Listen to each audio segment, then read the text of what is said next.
elections, we're witnessing a pivotal moment in American politics. There's no other way to describe it. VP Harris is set to deliver her closing argument to the nation, and the choice of location, by the way, tonight couldn't be more symbolic. The Ellipse, with the White House as its backdrop, is the very spot where former President Trump addressed his supporters on January the 6th, 2021, before the coup attempt. Some people call it the Capitol riots. We'll keep calling it the coup attempt. That's what it was. In just a few moments, Harris will take to the stage to present her vision for America's future. She's expected to draw sharp contrasts with her opponent and make a final appeal to undecided voters in key swing states. We'll give you real-time analysis on her message, its potential impact on the race, and what it means for you, the American voter. Let's see if we can get this live picture up now from the Ellipse in D.C. It looks like quite a crowd has gathered there for this event, and that should surprise nobody. The Harris team has quite a nose for bringing out people in the way that it has, and has consistently delivered again and again and again in terms of bringing crowds out. Let's take a look now at this live picture.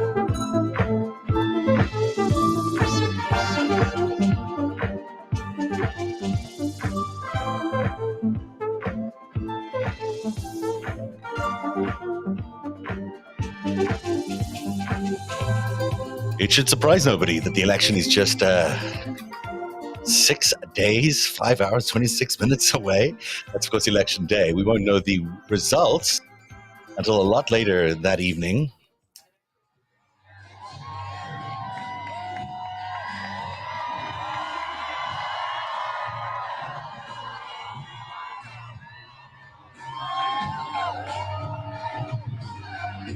This is a very well-produced event, multiple cameras. Obviously, the Harris campaign wants to grab attention in this final week.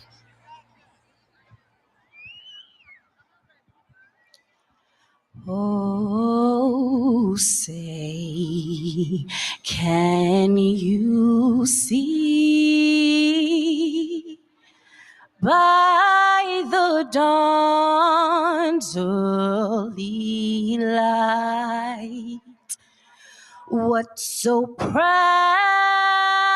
we held at the twilight's last gleaming, whose broad stripes and bright stars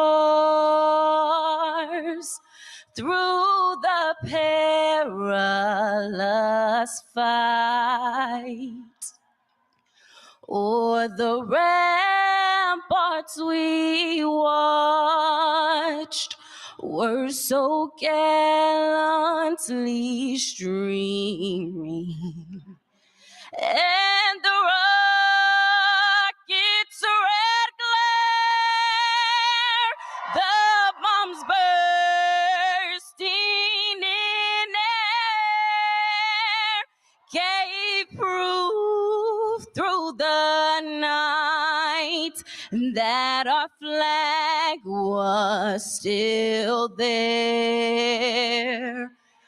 Oh, say, does that star-spangled banner yet wave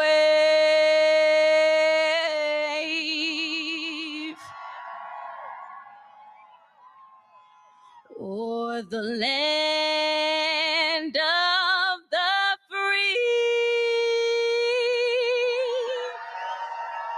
and the home of the brave?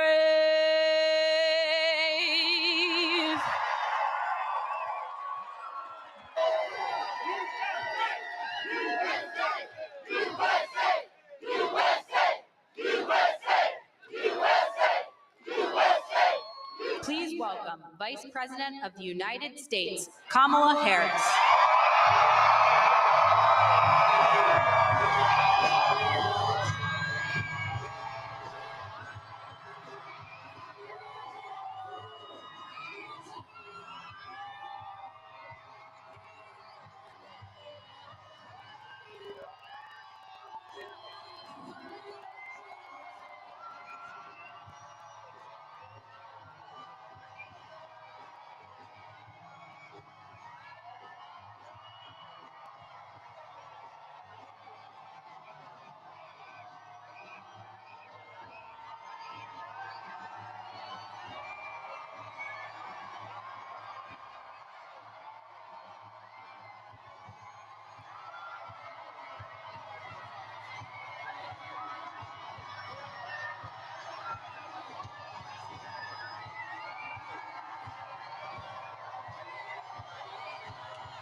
Good evening, America. Good evening, everyone. Good evening, and thank you for taking the time out of your busy lives.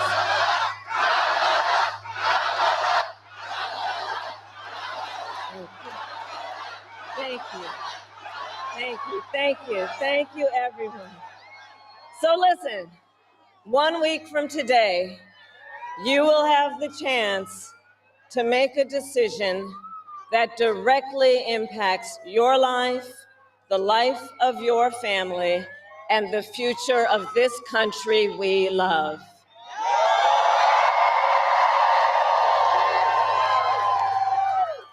And it will probably be the most important vote you ever cast.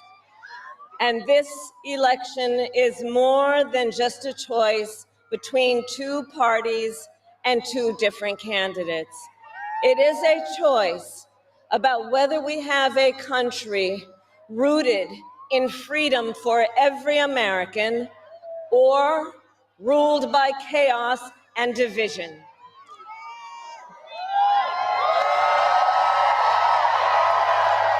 Many of you watching have probably already cast your ballots.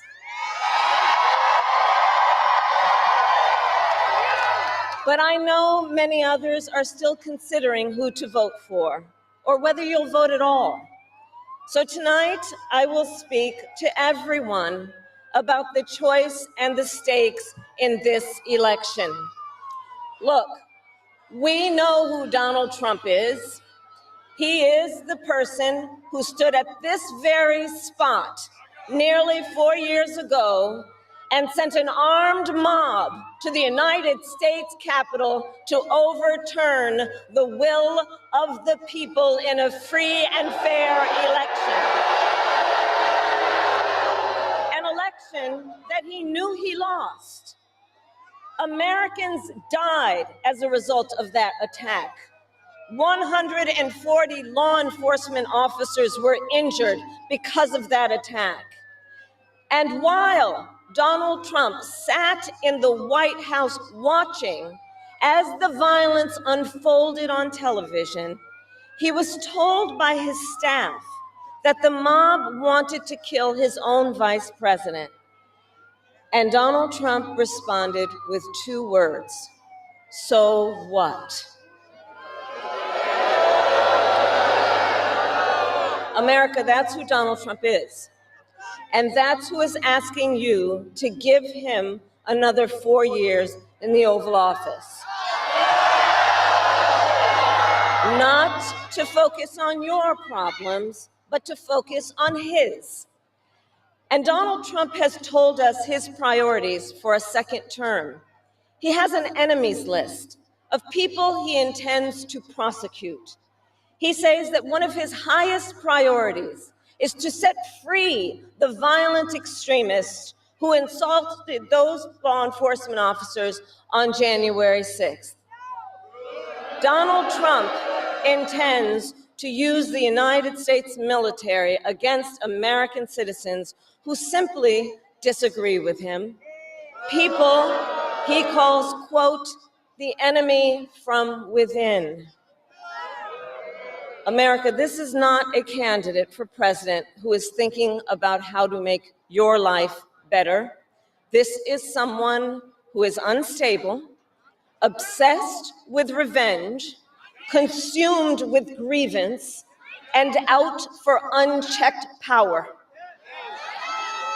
Donald Trump has spent a decade trying to keep the American people divided and afraid of each other. That is who he is. But America, I am here tonight to say that is not who we are. That is not who we are.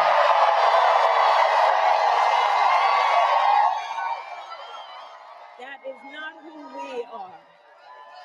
You see, what Donald Trump has never understood is that e pluribus unum, out of many, one, isn't just a phrase on a dollar bill. It is a living truth about the heart of our nation. Our democracy doesn't require us to agree on everything. In fact, we like good arguments from time to time. Just think of your own family, right? It's not the American way to not have disagreements. We don't shy away from robust debate. In fact, we like a good debate, don't we? We like a good debate. And the fact that someone disagrees with us does not make them the enemy within. They are family, neighbors, classmates, co-workers. They are fellow Americans. And as Americans, we rise and fall together.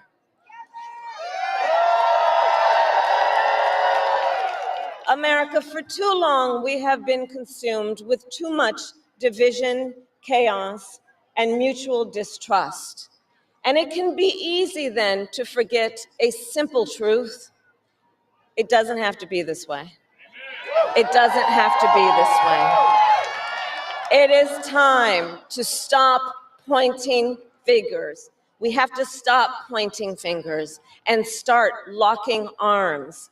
It is time to turn the page on the drama and the conflict, the fear and division. It is time for a new generation of leadership in America.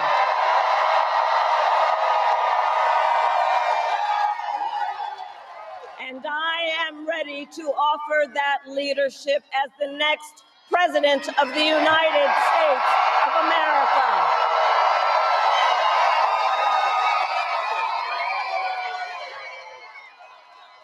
Now look, let me say, I recognize this has not been a typical campaign. Even though I've had the honor of serving as your vice president for the last 4 years, I know that many of you are still getting to know who I am. Well, let me tell you, I am someone who has spent most of my career outside of Washington, D.C., so I know that not all the good ideas come from here.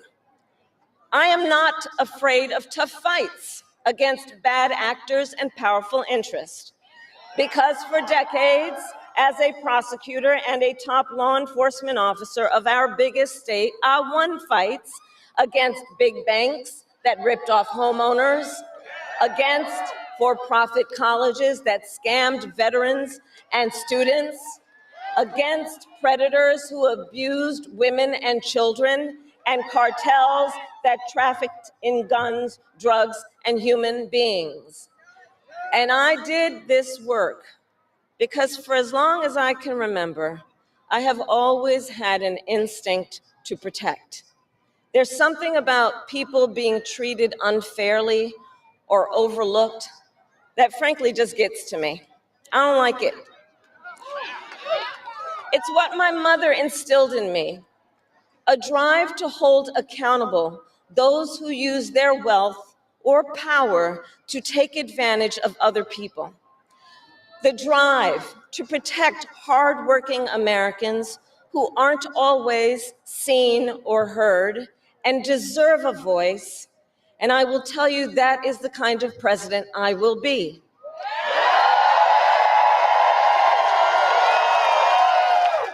And look, I'll be honest with you, I'm not perfect. I make mistakes, but here's what I promise you. I will always listen to you, even if you don't vote for me. I will always tell you the truth, even if it is difficult to hear. I will work every day to build consensus and reach compromise to get things done. And if you give me the chance to fight on your behalf, there is nothing in the world that will stand in my way.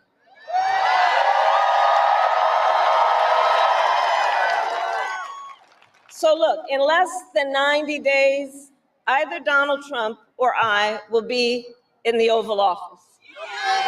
Okay? On day one, on day one,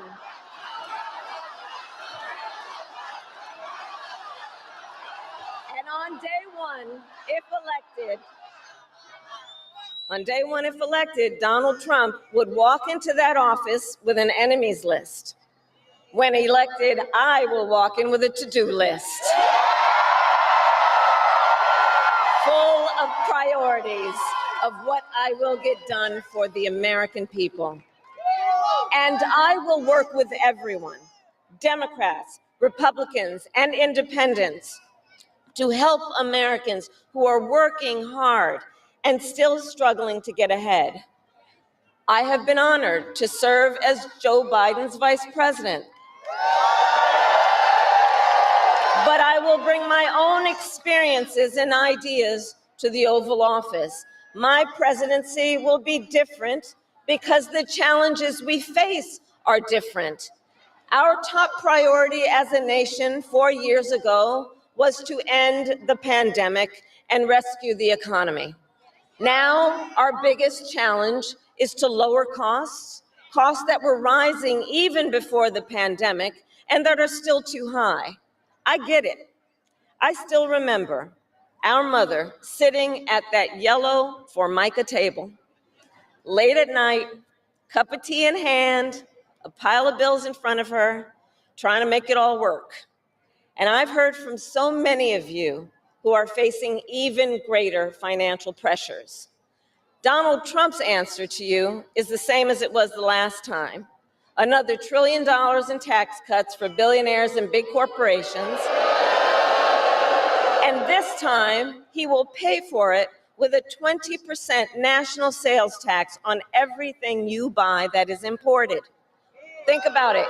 Clothes, food, toys, cell phones. A Trump sales tax that would cost the average family nearly $4,000 more a year. And on top of that, you will pay even more if Donald Trump finally gets his way and repeals the Affordable Care Act, which would throw millions of Americans off their health insurance and take us back to when insurance companies had the power to deny people with pre-existing conditions. Well, we are not going back. We are not going back.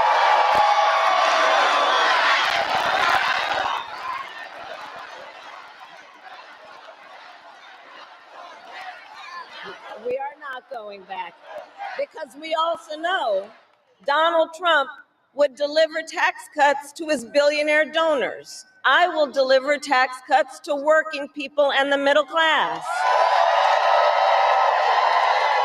I will make sure you have a chance not just to get by, but to get ahead. Because I believe in honoring the dignity of work. I will enact the first ever federal ban on price gouging on groceries, cap the price of insulin, and limit out-of-pocket prescription costs for all Americans. I will fight to make sure that hardworking Americans can actually afford a place to live. I'll never forget how our mother saved up and how excited she was when she could finally afford to buy our first home. I remember how excited she was. And I know that owning a home is not only a measure of financial security, it's about the pride of your hard work. And as president, I will fight to help first-time home buyers with your down payment, take on the companies that are jacking up rents, and build millions of new homes. For years, we have heard excuses about why America can't build enough housing. Enough with the excuses. I'm going to cut the red tape and work with the private sector and local governments to speed up building and get it done. And the cost of housing isn't the only financial pressure on middle-class families. I have met so many young people who have a natural desire to parent their children well, but not always the resources to do it. So I'll fight for a child tax credit to save them some money, which will also lift American children out of poverty. I'll work to lower the cost of childcare, which is out of reach for too many working families today. And for too many people in the sandwich generation who are raising young children and taking care of a parent, juggling all of it is extremely difficult. You know, I took care of my mother when she got sick, cooking food that she had a taste for, finding clothes that would not irritate her skin, and understand, as I do, that caregiving is about dignity. It is about dignity. And currently, if you need home care and you don't have some money to hire someone, you and your family need to deplete your savings to qualify for help. That's just not right. So we're going to change the approach and allow Medicare to cover the cost of home care so seniors can get the help and care they need in their own homes. Now, Donald Trump has a different approach. He tried to cut Medicare and Social Security every year he was president. Look, I believe that when people have worked hard their entire life, they deserve to retire with the benefits they have earned. And I believe in the fundamental freedom of Americans to make decisions about their own bodies and not have their government tell them what to do.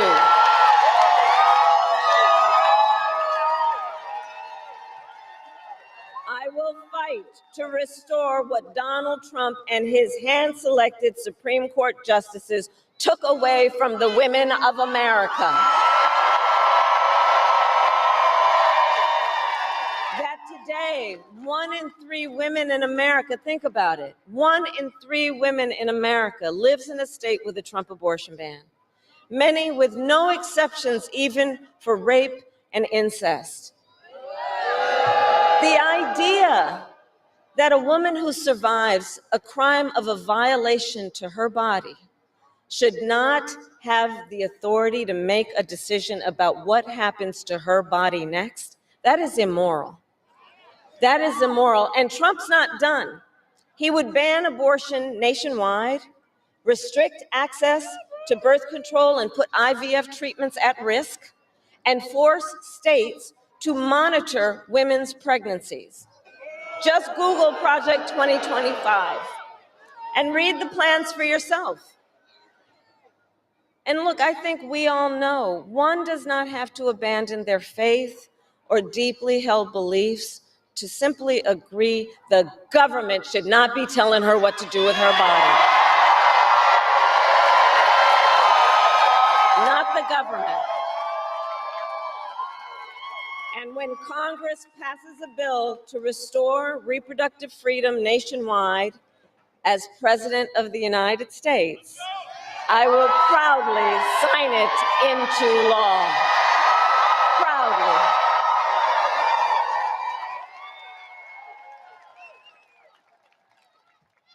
And look, on another subject, politicians have got to stop treating immigration as an issue to scare up votes in an election, and instead treat it as the serious challenge that it is that we must finally come together to solve.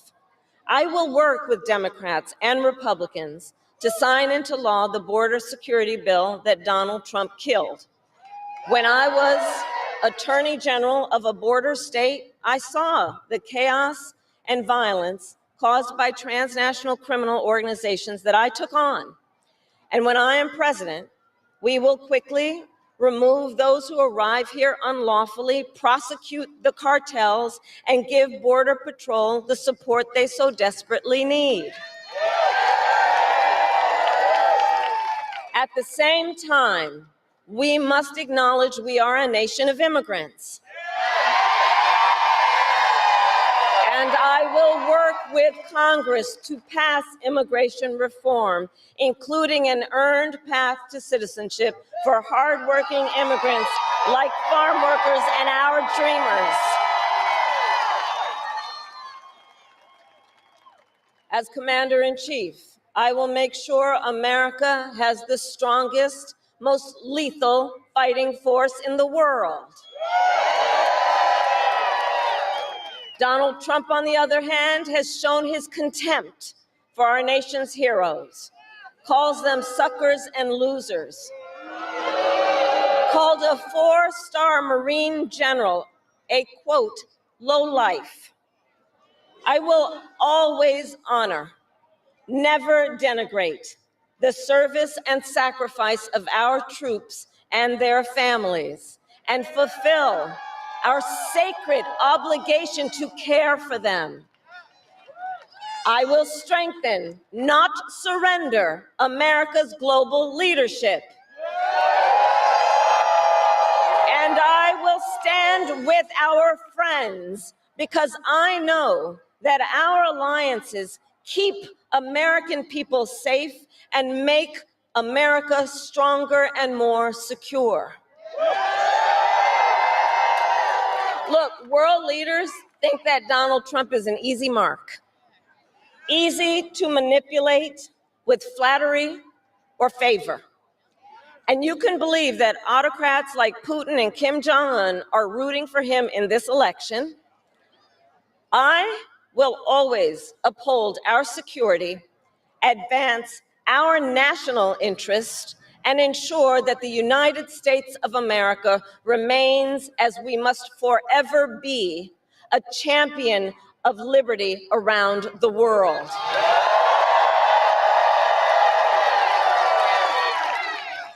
America, we know what Donald Trump has in mind. More chaos, more division, and policies that help those at the very top and hurt everyone else. I offer a different path, and I ask for your vote.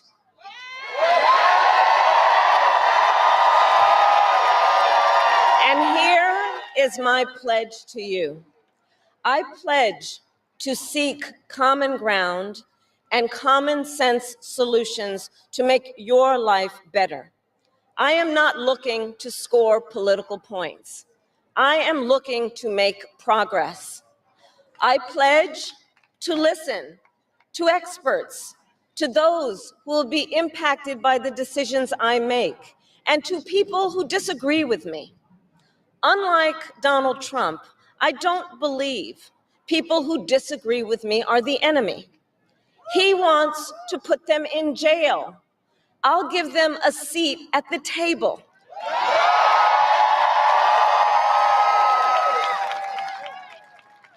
I pledge to you to approach my work with the joy and optimism that comes from making a difference in people's lives.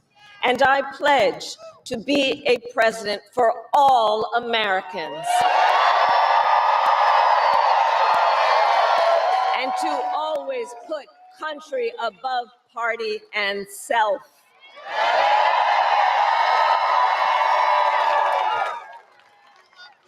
I love our country with all my heart. And I believe in its promise because I've lived it. I grew up as a child of the civil rights movement. My parents would take me to marches in a stroller, where crowds of people of all races, faiths, and walks of life came together to fight for the ideals of freedom and opportunity. I've lived the promise of America. I saw how hard our mother worked to give her daughters the same chances this country gave her. Growing up, I was blessed to have family by blood and family by love, who instilled in me the values of community, compassion, and faith that have always defined our nation at its best. I've lived the promise of America. I've spent my life fighting for the people who have been hurt and counted out, but never stopped believing that in our country, anything is possible.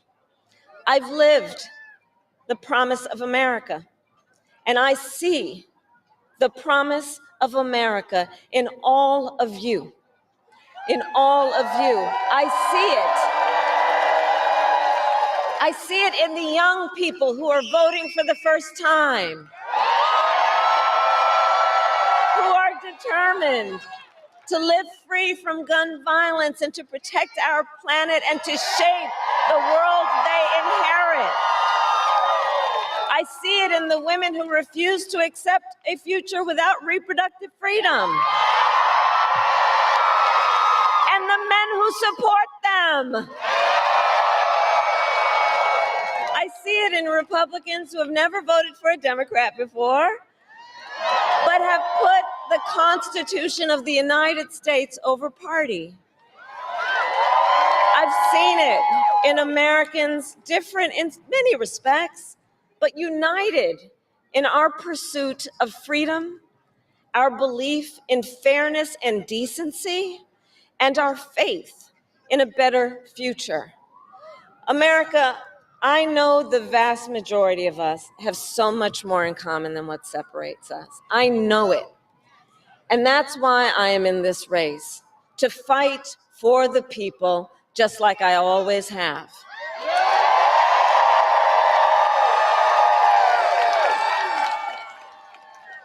Nearly 250 years ago, America was born when we wrested freedom from a petty tyrant.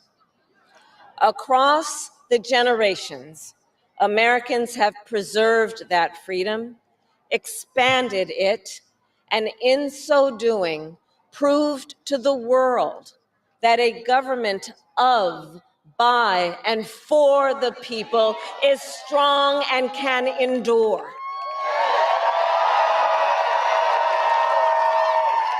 And those who came before us, the patriots at Normandy and Selma, Seneca Falls and Stonewall, on farmlands and factory floors, they did not struggle, sacrifice, and lay down their lives only to see us cede our fundamental freedoms. They didn't do that only to see us submit to the will of another petty tyrant. These United States of America, we are not a vessel for the schemes of wannabe dictators. The United States of America is the greatest idea humanity ever devised. A nation big enough to encompass all our dreams, strong enough to withstand any fracture or fissure between us, and fearless enough to imagine a future of possibilities. So America, let us reach for that future. Let us fight for this beautiful country we love. And in 7 days, we have the power, each of you has the power to turn the page and start writing the next chapter in the most extraordinary story ever told. I thank you all. God bless you, and may God bless the United States of America. Thank you.